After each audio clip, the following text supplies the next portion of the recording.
What would you say makes government good?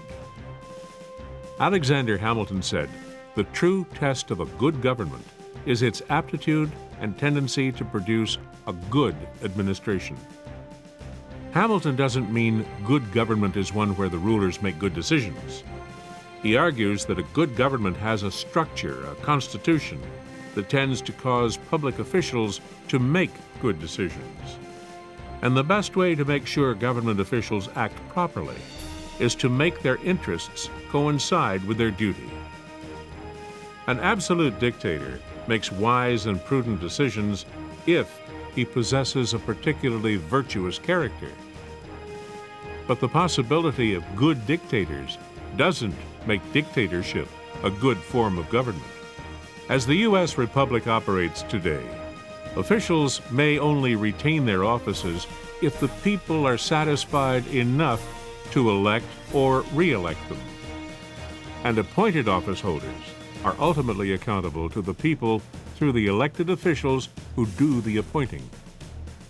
James Madison argues that every political organization should first try and find virtuous rulers and then take precautions to keep them virtuous while holding public office.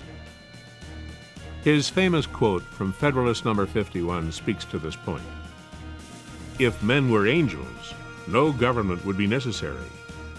If angels were to govern men, neither external nor internal controls on government would be necessary." While government is necessary to police the people, entrusting men and women with the power of government poses a potential threat to liberty.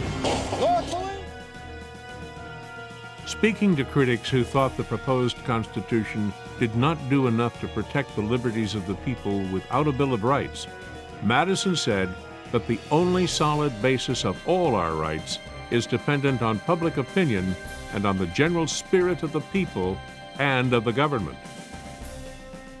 The authors of the Federalist Papers agreed with this basic constitutional assumption. The American people are, by and large, intelligent and informed enough to be the best judges of what is in their own interest. This assumption, of course, carries with it a responsibility to you, the citizen, to stay informed of what your government is doing and the ability to determine whether it is good or not.